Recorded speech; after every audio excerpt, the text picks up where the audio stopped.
आज की वीडियो में बात करेंगे एईसीसी हिंदी की। हिंदी भाषा और संप्रेषण, जिस सब्जेक्ट को हम बोलते हैं हिंदी भाषा और संप्रेषण। पहला वीडियो है हमारा ये। यूनिट 1 का फर्स्ट चैप्टर कवर करेंगे आज हम।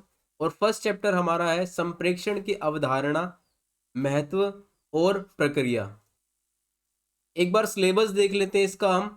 टोटल 4 यूनिट है इसके अंदर। आज हम पढ़ने वाले हैं फर्स्ट यूनिट का फर्स्ट चैप्टर, संप्रेषण की अवधारणा, महत्व और उसकी प्रक्रिया। इसको डिस्कस करेंगे और डिटेल से चारों यूनिट को कवर करेंगे। जल्दी जल्दी सिलेबस को ख़त्म कर देंगे। इससे पहले आप मुझे इंस्टा पे फॉलो कर सकते हो। यूज़र नेम आपके सामने है। यहाँ पर कोई क्वेश्चन पूछना हो, कोई क्वेरी हो आपकी, तो आप यहाँ पर मुझसे पूछ सकते हो। बहुत अच्छी चीज़ बनाई है आपके लिए। टेलीग्राम पर जाकर सर्च कीजिए @एकलव्य1 और इस ग्रुप को ज्वाइन कर लीजिए। यहाँ पर आपको related to subject free PDF मिल जाएगी, जो भी आपको वीडियो में पढ़ाया जाता है। तो चलिए स्टार्ट करते हैं आज का अपने टॉपिक। देखिए, संप्रेषण की अवधारणा समझने से पहले आपको संप्रेषण का अर्थ समझना होगा। ये समझना होगा कि संप्रेषण होता क्या है, संप्रेषण को कहते क्या है। तो जब एक बच्चा जन्म लेता है, एक नवजात शिशु जब जन्म लेता है, जब वो पहली बार रोता है तो उसका रोना उसके परिवार के लिए उसका पहला संप्रेषण होता है। जब बच्चा रोता है तो माँ समझ जाती है कि इसे भूख लगी है, यानी वो उसके रोने से ये समझ पाती है कि बच्चा भूखा है। तो उन दोनों के बीच क्या होता है, विचारों का आदान प्रदान हो गया, एक दूसरे के बीच अंडरस्टैंडिंग बन गई। और जब विचारों का आदान प्रदान हो जाता है किसी भी माध्यम से, वो हमारा कहलाता है संप्रेषण। तो बच्चे का रोना उसकी माँ के लिए या बच्चे के लिए, उसके परिवार के लिए उसका पहला संप्रेषण है। उसके बाद ये प्रक्रिया जीवन भर चलती है।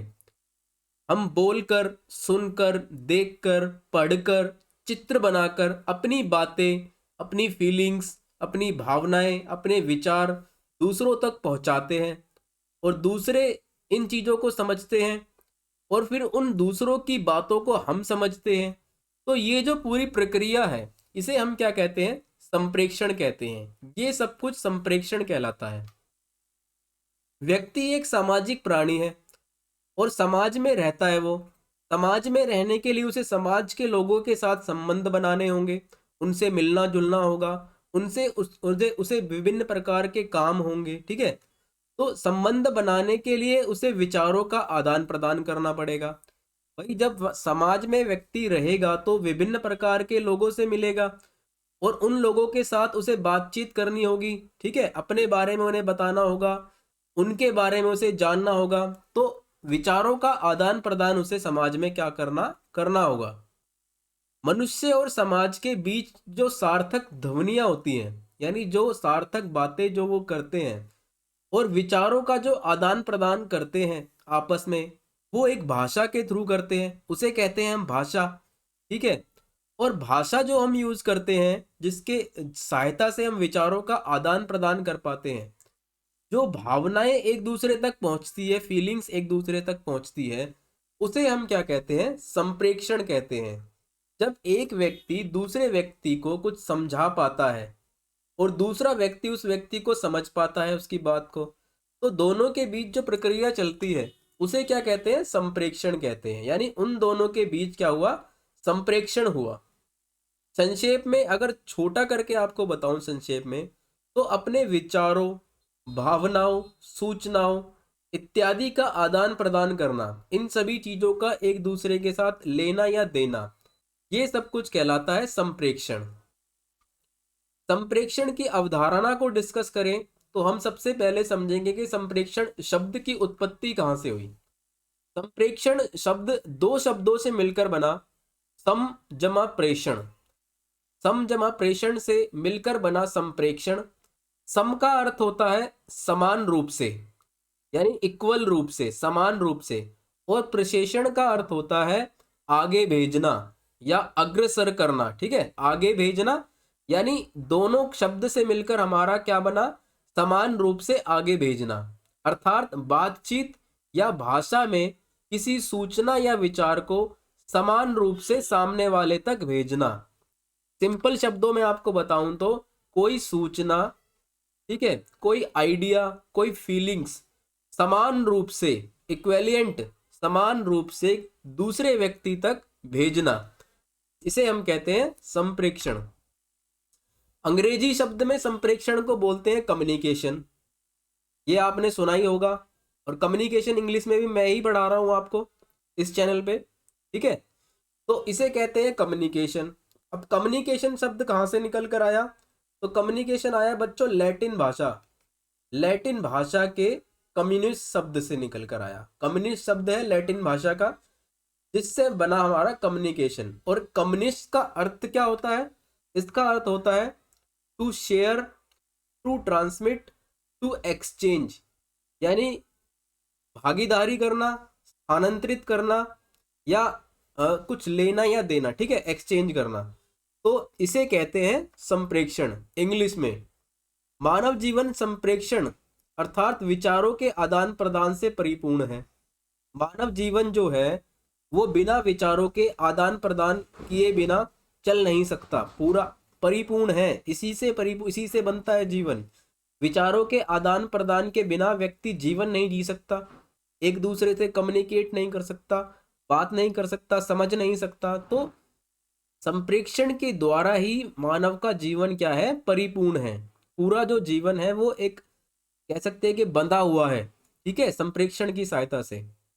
मनुष्य कभी प्रत्यक्ष रूप से तो कभी अप्रत्यक्ष रूप से संप्रेक्षण करता है, या संप्रेक्षण के अंदर वो सक्रिय रहता है। मनुष्य अपने जीवन में लगभग 2/3 से अधिक समय सुनते, बोलते या फिर पढ़ते लिखते, ठीक है, 2/3 से, जीवन का लगभग 2/3 से अधिक समय जो होता है मनुष्य का, या तो वो सुनते, बोलते या फिर पढ़ते लिखते व्यतीत करता है। और ये व्यक्ति क्या कहलाता है? ये संप्रेक्षण कहलाता है। यानी इतना समय व्यक्ति संप्रेक्षण में व्यतीत करता है। सूचना एवं तकनीकी की बात करें तो आज का जो युग है वो सूचना एवं तकनीकी का युग है। इस क्षेत्र में संप्रेक्षण एक तकनीकी शब्द के रूप में प्रयोग किया जाता है, जिसका अर्थ क्या है? सूचना या जानकारी, इंफॉर्मेशन दूसरों तक पहुंचाना है। संप्रेक्षण के द्वारा समाज में व्यक्ति के संबंध अधिक विकसित होते हैं। संप्रेक्षण ही है जिसके द्वारा समाज में लोगों के साथ हमारे संबंध अच्छे स्थापित होते हैं, मजबूत स्थापित होते हैं, हम अपने आप को अच्छे से एक्सप्रेस कर पाते हैं, ठीक है। हमारा कम्युनिकेशन, हमारा संप्रेक्षण जितना अच्छा होगा, हमारी लोगों से बॉन्डिंग भी उतनी अच्छी होगी। तो समाज में अच्छे संबंध स्थापित करने के लिए संप्रेक्षण कहीं ना कहीं अपना एक महत्वपूर्ण रोल निभाता है। संप्रेक्षण एक शक्ति है, एक पावर है जो समाज की जड़ों को पोषित करता है, यानी समाज को कह सकते हो कि बांधे रखता है, ठीक है। संप्रेक्षण ही ऐसा माध्यम है जो समाज में लोगों को एक दूसरे से बांधे रखता है, लोगों के साथ एक जुड़ाव फील करता है, समाज की जड़ों को पोषित करता है, यानी समाज को संगठित करता है। इसकी सहायता से, संप्रेक्षण की सहायता से सब कुछ हो पाता है। संप्रेक्षण पारिवारिक, धार्मिक, आर्थिक, सांस्कृतिक, सांप्रदायिक, भाषिक या वैश्विक, यानी पूरे वर्ल्ड लेवल पे इन सभी संबंधों की नींव संप्रेक्षण के माध्यम से ही रखी जाती है। संप्रेक्षण ही इन्हीं संबंधों, इन सब क्षेत्रों में जो भी संबंध बनाए जाते हैं, कहीं ना कहीं संप्रेक्षण के माध्यम से, या संप्रेक्षण ही है जिसके द्वारा इनमें लोगों के संबंधों की नींव रखी जाती है। अब हम बात करते हैं संप्रेक्षण की कुछ परिभाषाओं के बारे में। लुइस ए एलन ने कहा है, लुइस ए एलन एक फॉरेनर थे, जो एक दार्शनिक थे, जिन्होंने कहा, उनके अनुसार संचार से अभिप्राय उन समस्त साधनों से है जिसके द्वारा एक व्यक्ति अपनी विचारधारा को दूसरे व्यक्ति के मस्तिष्क में डालने अथवा उसे समझाने के लिए अपनाता है। इनका कहना यह था कि वो स्रोत, वो साधन या वो चीजें, वो उपकरण जो व्यक्ति दूसरे व्यक्ति तक उसके मस्तिष्क में बातों को पहुंचाना चाहता है, वो जो तरीका अपनाता है वो तरीका कहलाता है संप्रेक्षण। इन्होंने कहा, दो व्यक्तियों के मस्तिष्क के बीच की जो खाई है, यानी दो लोगों के दिमागों के बीच की जो खाई है, जो एक दूसरे को वो समझ नहीं पाते, ठीक है, ये सब कुछ कौन दूर करता है? ये सब कुछ संप्रेक्षण दूर करता है। एक पुल, सेतु के माध्यम से, एक सेतु के माध्यम से दो लोगों के मस्तिष्क यानी दो लोगों के दिमागों के बीच की दूरी को कम करता है संप्रेक्षण। इसके अंतर्गत यानी इसके द्वारा, संप्रेक्षण के द्वारा कहने, सुनने तथा समझने की एक वैज्ञानिक प्रक्रिया चलती है। यानी हम कहते हैं, सुनते हैं, समझते हैं, ये सभी चीजें संप्रेक्षण के अंदर चलती है। किसी व्यक्ति को जब हमें कुछ समझाना होता है, ठीक है, या उससे कुछ समझना होता है, तो वो जो प्रक्रिया है, जिन साधनों का वो यूज कर रहा है, वो सब कुछ क्या है, संप्रेक्षण है।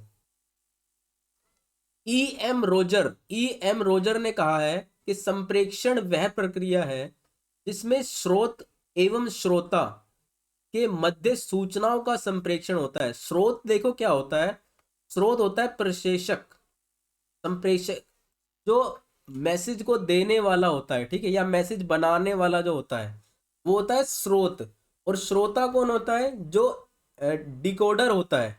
डिकोडर कहें तो जो उस मैसेज को प्राप्त करने वाला है, जो उस मैसेज को सुनने वाला है। तो इन दोनों के बीच सूचनाओं का, इन दोनों के मध्य सूचनाओं का संप्रेक्षण होता है, यानी सूचनाओं का इन दोनों के बीच क्या होता है, आदान प्रदान होता है। ये संप्रेक्षण कहलाता है। इस संप्रेक्षण में विचारों के आदान प्रदान से संबंधित है। यानी ये कहते हैं कि ये जो विचारों के आदान प्रदान करने की जो प्रक्रिया है, ये संप्रेक्षण कहलाती है। चार्ल्स ई ऑसगुड क्या कहते हैं, आमतौर पर जब संचार होता है, संचार संप्रेक्षण को ही कहते हैं, संचार का अर्थ भी संप्रेक्षण होता है। तो कहते हैं कि जब आमतौर पर संचार होता है, संप्रेक्षण होता है, तो कोई ढांचा या स्रोत, स्रोत मैंने आपको बताया जो मैसेज भेजने वाला होता है या जो मैसेज देना है वो होता है, किसी अन्य को प्रभावित करे और कुशलता पूर्वक विभिन्न संकेतों का प्रयोग करके उन साधनों के द्वारा जो उन्हें जोड़ते हो, उन साधनों के द्वारा जो उन्हें जोड़ते हो। अर्थात जब कोई व्यक्ति मैसेज लिखता है, बनाता है, ठीक है, और दूसरा व्यक्ति उसके मैसेज से या फिर उसकी सूचना से, उसकी बातों से प्रभावित होता है, और जिन साधनों का वो प्रयोग कर रहा है, ठीक है, उन साधनों के द्वारा वो उन दोनों को जोड़ता है, उन दोनों व्यक्ति को वो आपस में जोड़ देता है, तो ये संप्रेक्षण कहलाता है। अब हम बात करते हैं संप्रेक्षण के महत्व की, यानी इंपॉर्टेंस ऑफ कम्युनिकेशन। कम्युनिकेशन की जरूरत क्या है, इन जरूरतों की वजह से कम्युनिकेशन हमारे लिए आवश्यक है, इसकी बात करते हैं। तो देखिए, व्यक्ति एक सामाजिक प्राणी है और अपनी आवश्यकताओं की पूर्ति के लिए उसे एक दूसरे पर निर्भर रहना पड़ता है। हम समाज में रहते हैं, आस पड़ोस में हमें एक दूसरे से मिलना होता है, और आस पड़ोस में हमें दुनिया भर के काम होते हैं। कभी किसी से कुछ लेना है, कभी किसी से कुछ लेना है, देना है, ठीक है। तो ये लेन देन की प्रक्रिया, मेल जोल की प्रक्रिया, आपस में मदद करने की प्रक्रिया जो है वो चलती रहती है, निरंतर चलती रहती है। ये एक व्यवहार है जो समाज में चलता रहता है। तो संप्रेक्षण हमें करना पड़ता है। अब इस दौरान जब हम किसी की हेल्प लेंगे या किसी को कुछ सामान देंगे या उसे लेंगे, तो क्या करेंगे, उससे संप्रेक्षण करेंगे, बातचीत करेंगे, विचारों का आदान प्रदान होगा, ठीक है। तो वो क्या है, संप्रेक्षण है। और संप्रेक्षण मानव जीवन का एक अभिन्न हिस्सा है, यानी इसके बिना जीवन की कल्पना करना भी मुश्किल है। जीवन की कल्पना भी नहीं कर सकते, जीवन जी नहीं सकता इंसान विदाउट संप्रेक्षण, विदाउट कम्युनिकेशन। व्यक्तिगत जरूरत, देखिए सबसे पहली क्या है, व्यक्तिगत जरूरत। हम अपनी दैनिक दिनचर्या, खाना पीना, प्रेम भावना, मदद करना, ये सभी चीजें क्या है, हमारी व्यक्तिगत जीवन है। और इन व्यक्तिगत जरूरतों को पूरा करने के लिए हम एक दूसरे से बात करते हैं, जो बिना संप्रेक्षण के क्या है, पूरी नहीं हो सकती। व्यक्तिगत संबंध, आपसी संबंध को ठीक करने के लिए, आपसी संबंधों को सुदृढ़ बनाने के लिए, ठीक है, आपस में मेल जोल बढ़ाने के लिए क्या, संप्रेक्षण, संप्रेक्षण की सहायता से एक दूसरे से हम बातचीत करते हैं, एक दूसरे के साथ संबंध बनाते हैं, और इन संबंधों को दूरस्थ यानी दूर तक लेकर जाते हैं, सक्सेसफुल बनाते हैं, ठीक है। तो ये हमारी व्यक्तिगत संबंध हो गया, जो संप्रेक्षण के बिना पॉसिबल नहीं है, संप्रेक्षण के द्वारा ही पॉसिबल है ये हमारी ज़रूरत है। सूचना, यानी कि कोई सूचना लेनी है या देनी है, सूचना लेना या देना ये बाल्यावस्था से ही शुरू हो जाता है। जब बच्चा पहली बार पूछता है यह क्या है, क्यों है, तो वो क्या कर रहा है उस समय, वो संप्रेक्षण कर रहा है। ठीक है, वो जिज्ञासु प्रवृत्ति का है, वो पूछना चाह रहा है कि ये क्यों है। देखा होगा अपने बच्चों को, आपसे पूछते हैं कि सूरज इस तरफ से क्यों निकला, इस तरफ से क्यों नहीं निकला, चांद सुबह क्यों नहीं निकलता, तो बच्चों के कुछ ऐसे जवाब होते हैं जो आप दे भी नहीं पाओगे। तो बच्चे जिज्ञासु होते हैं, तो उस समय क्या कर रहे होते हैं, वो संप्रेक्षण कर रहे होते हैं। संप्रेक्षण है जिसकी सहायता से वो आपसे सवाल पूछ सकते हैं। तो मानव जीवन का ये सब कुछ एक अभिन्न हिस्सा है। ठीक है, तो सूचना लेना देना ये संप्रेक्षण के द्वारा ही संभव हो पाता है, इसके द्वारा ही पूरा हो पाता है। फोर्थ है देखो मनोरंजन।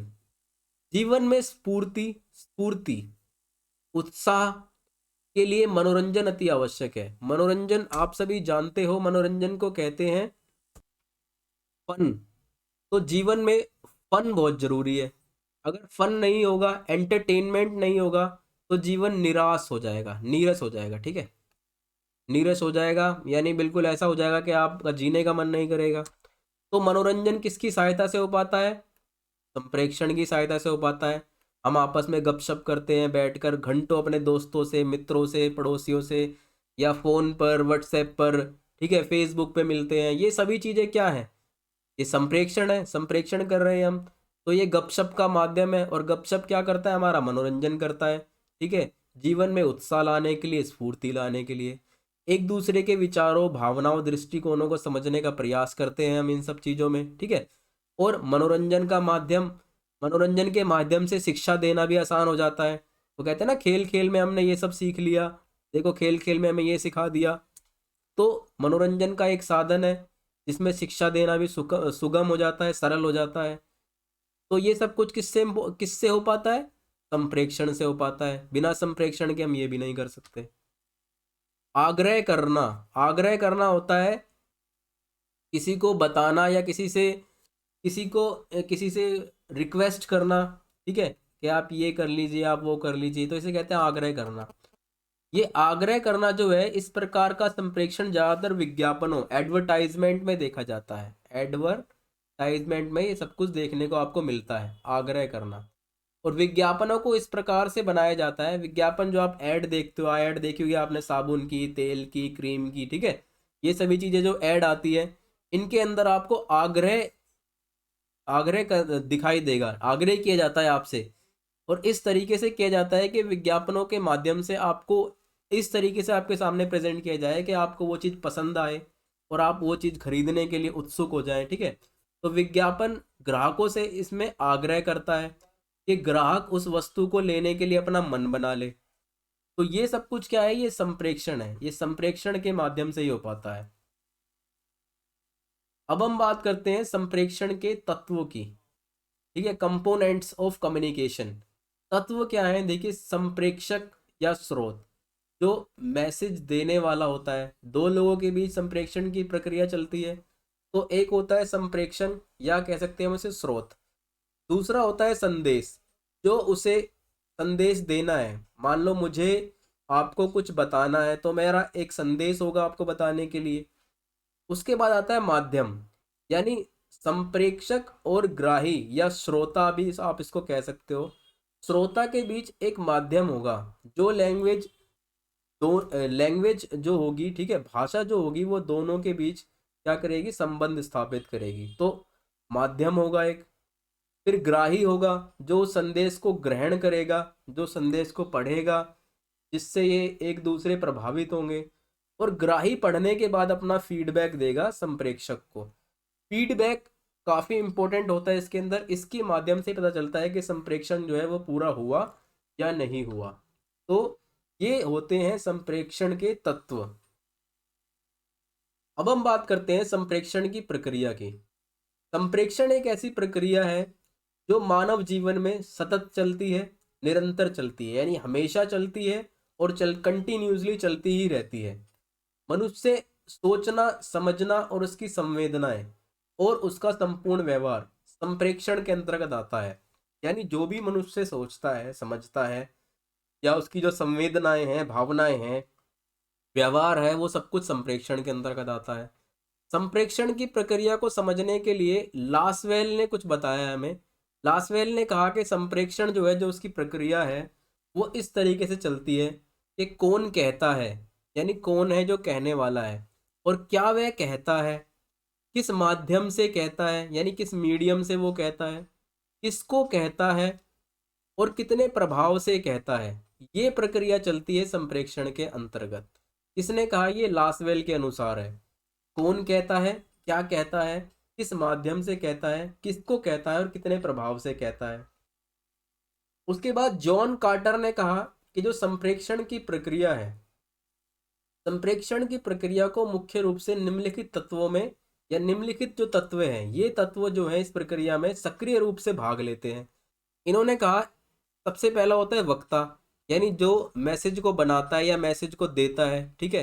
स्रोत भी कह सकते हैं, संप्रेषक भी कह सकते हैं। उसके बाद ये कहते हैं कि वाणी को अभिव्यक्त करने का उसके अंदर क्या कौशल है, यानी किस तरीके से वो अपनी बात को रखता है, क्या बात वो रखता है, संदेश होता है क्या, क्या बात वो रखता है, क्या सूचना वो रखता है, क्या वो कहना चाहता है। माध्यम, किस भाषा का, ठीक है, किस माध्यम का वो प्रयोग करता है, मीडियम का किसका प्रयोग करता है। उसके बाद श्रोता होता है जो उस मैसेज को प्राप्त करता है। उसके बाद श्रोता की क्या अनुक्रिया है, क्या प्रतिक्रिया है उस मैसेज के लिए। संदेश का संदर्भ क्या है, यानी जो संदेश वो दिया है वक्ता ने, स्रोत ने, उसका संदर्भ क्या है, किसके संदर्भ में वो संदेश दिया है। और वक्ता और श्रोता का उस जो मैसेज है उसका क्या उनके लिए दृष्टिकोण है, और क्या वे दोनों आपस में मूल्य रखते हैं, ठीक है, क्या उनका आपस में मूल्य है। तो ये कहते हैं जॉन कोटर, इनके अनुसार ये सारी चीजें सक्रिय रूप से भाग लेती हैं संप्रेक्षण की प्रक्रिया में। इस वीडियो में इतनी बात करेंगे, मिलते हैं नेक्स्ट वीडियो में नेक्स्ट टॉपिक के साथ। तब तक के लिए धन्यवाद।